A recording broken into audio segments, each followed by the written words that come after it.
let's welcome our guest, Alpesh Patel from Profinium Partners. Alpesh, thanks very much for joining us. Now, to whiskey in a moment, but let's go back to the story we've been leading on. There have been warnings from all corners of the globe about the potential consequences of a US debt default. Now, the Gulf, in the Gulf news, an interesting take on what the Gulf is making of this. Yes, well, what's particularly interesting about this is we all know that the Chinese have lent $2 trillion to the Americans, that the Japanese have got $1 trillion of outstanding US treasuries of debt that they've lent to the Americans. But I think most people won't realise that the Middle East countries, the Gulf Cooperation Council, the GCC countries, have got about $1 trillion. But there's a good story here, because if they don't peg, especially if the Chinese don't peg to the plunging dollar, because they don't want to see the Chinese currency getting devalued on the way down on the deck of the Titanic, that is the American currency, then at least the Chinese exports, as their currency appreciates, will not be artificially cheap and flooding global markets. So it might be a good story for the rest of us. Not a good story for the Americans, not so good for the Chinese, but good for the rest of us, because they're not going to be flooding us with these cheap, nasty exports. Perhaps the silver lining there. But, you know, the big worry now, and again, all this is really about tackling that deficit. You know, the Americans spend what? The government spends $1.5 trillion more than it earns. That's the sticking point, right, with the Republicans and the Democrats. But the credit rating agencies are saying, look, even if you do come up with a solution to the debt ceiling, we may still downgrade you. And now, you know, I think they're talking like 50-50 chance. If the US is downgraded, the implications are there implications for us here if we saw a downgrade? There are immense implications, certainly for the Americans, and you've got to imagine that's a knock-on effect, given it's the world's largest economy by size. It's going to have a knock-on effect on the rest of the world, because we're reliant upon the size and scale of that economy, which one would presume is bound to shrink somewhat when they're paying that much more in debt interest, because that's what happens when you get a downgrade. Their debt interest rates go up. But what this shows is, first of all, their political system that the Founding Fathers formed some 300 years ago simply doesn't work. Pitting president against Congress does not work. And even if they increase the debt ceiling, the next morning we've got even more reason to sell the dollar and dump it, because what they've actually said is we're going to take on even more debt.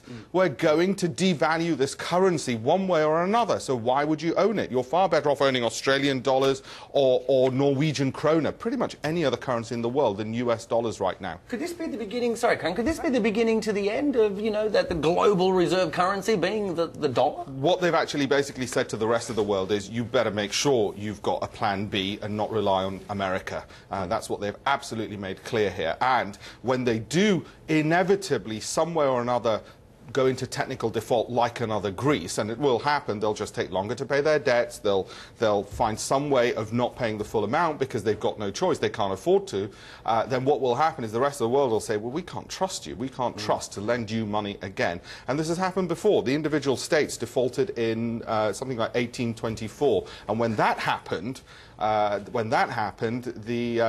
reputation of the United States diminished. It took a long time for it to recover, because the capital markets start closing and turning their backs on the country and their ability to borrow money. And this is a country which lives to borrow. The longer this takes to sort out, the more expensive this is getting for everybody.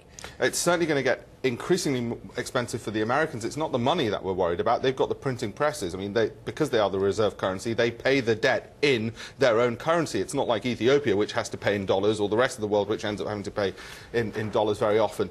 That's not the worry. The worry is the reputational risk and their ability to borrow in future. This is a country which just simply lives on borrowed money, which means borrowed time.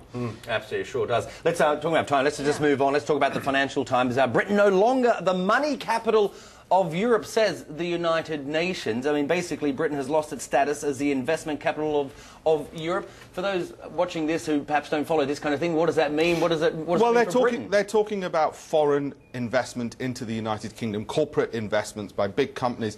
This is actually the story. When you look in detail, it's not fair. It's not actually quite that bad. And the reason for it is you know, they're mentioning how Belgium has overtaken Britain. Well, these things go in cycles. If you just invested, as had happened in Britain over the last few years, huge sums of money from abroad, well, you're not going to constantly keep on investing. You know, you take time over it. So it's just a cyclical thing, and it's not something actually to be worried about. Okay. And I said Financial Times. That story was in the Guardian. Yeah. OK. And we're talking about India in the International Herald Tribune, and one tycoon finding a way of getting around the inefficiencies of what he sees as the Indian system. There's several interesting angles on this story. First of all, 55 billionaires in India. There's more billionaires in India than there are in Britain. I've got to have a word with my parents. What were they thinking when they came here? We should have just stayed put. Anyway, that's one story. The other thing is this individual, Mr. Adani, he's announcing an investment of $17 billion into the state of Gujarat. It's the state I come from in India. $17 billion. We're talking about inward investment. That's the scale of investments going on over there. However, the chief minister of Gujarat can't get a visa to come to Britain. Now, if he could get a visa to come to Britain, there might be more inward investment into Britain from the kinds of billionaires who are currently investing in Gujarat. And this is the message which has come from the Gujarat state government to the British for a long time now. The reason he can't is because of political issues surrounding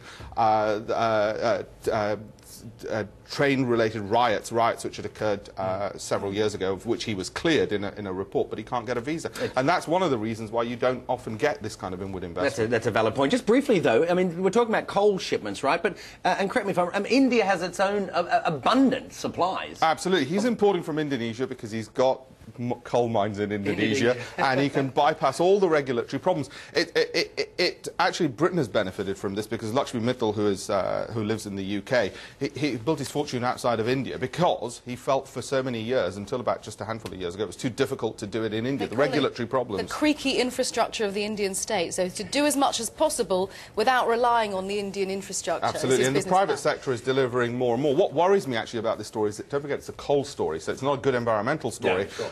And one worries, although India is increasing its civilian nuclear power station program, one worries whether that might diminish as a result of the problems in Japan, and it'll be ever more reliant on what's essentially dirty coal. That's probably a valid point. Just very briefly, though, what is going on? You're just talking about billionaires. What's going on with the luxury goods makers? I mean, you think, you know, the downturn and austerity, and yet they continue soaring. It's very simple. If you're watching this in the West, so anything west of Turkey, just switch over, just ignore it. Luxury. It's a phrase which we don't need to trouble ourselves with. If you're watching it in China or in India, that's where LVMH, Louis Vuitton, Moet Hennessy, you know, all these great brands who have just increased their investments into Hermes, who have increased their earnings, their profitability, it's out of China. That's why you had the listing of Prada in Hong Kong. That's exactly. Yeah. And you're getting substantial increases over there, but also because the super rich, even in credit downturns, remain super rich. You know what I'm talking about. But in the West, we don't need to worry about luxury goods because we're not going to be able to afford them for a long, long time. OK, we didn't have time for the whiskey, but Alpesh Patel, thank you very much for joining us